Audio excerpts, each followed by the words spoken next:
Let us now revisit the second calculation that we carried out in the context of our earlier example. In that example, we calculated the total probability of an event that can occur under different scenarios, and it involves the powerful idea of divide and conquer, where we break up complex situations into simpler pieces. Here is what is involved. We have our sample space, and our sample space is partitioned into a number of subsets or events. In this picture, we take that number to be 3, so we have a partition into 3 possible scenarios. It is a partition, which means that these events cover the entire sample space, and they are disjoint from each other. For each one of the scenarios, we're given their probabilities. If you prefer, you can also draw this situation in terms of a tree. There are 3 different scenarios that can happen. We're interested in a particular event B. That event B can happen in 3 different ways. It can happen under scenario 1, under scenario 2, or under scenario 3, and this corresponds to these particular sub-events. So for example, this is the event where scenario A1 happens, and then event B happens as well. In terms of a tree diagram, the picture becomes as follows. If scenario A1 materializes, event B may occur, or event B might not occur.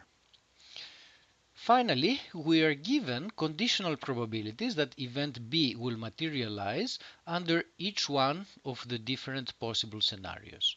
Under those circumstances, can we calculate the probability of event B? Of course we can, and here's how we do it. First, we realize that event B consists of a number of disjoint pieces. One piece is when event B occurs together with event A1. Another piece is when event B occurs together with A2. Another piece is when event B occurs together with A3. These 3 sets are disjoint from each other, as we see in this picture, and together they form the event B.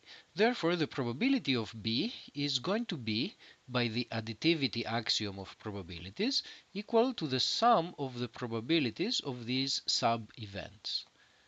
Furthermore, for each one of these sub-events, we can use the multiplication rule and write their probabilities as follows. The probability that B and A1 both occur is the probability that scenario 1 materializes times the conditional probability that B occurs given that A1 occurred.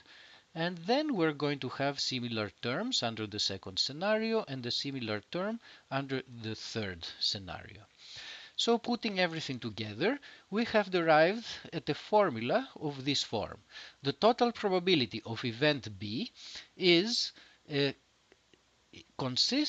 sum of the probabilities of the different ways that B may occur, that is, B occurring under the different scenarios, and those particular probabilities are the product of the probability of the scenario times the conditional probability of B given that scenario. Now note that the sum of the probabilities of the different scenarios is of course equal to 1, and this is because the scenarios form a partition of our sample space.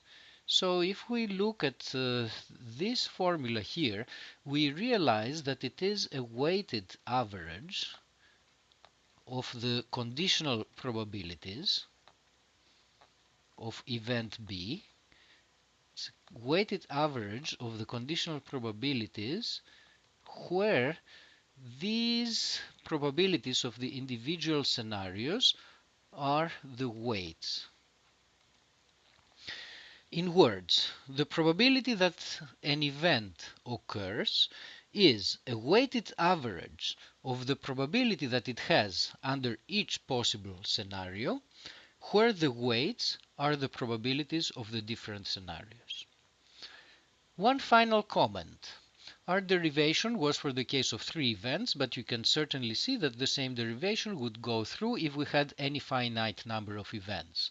But even more, if we had a partition of our sample space into an infinite sequence of events, the same derivation would still go through, except that in this place in the derivation, instead of using the ordinary additivity axiom, we would have to use the countable additivity axiom. But other than that, all the steps would be the same, and we would end up with the same formula, except that now this would be an infinite sum over the infinite set of scenarios.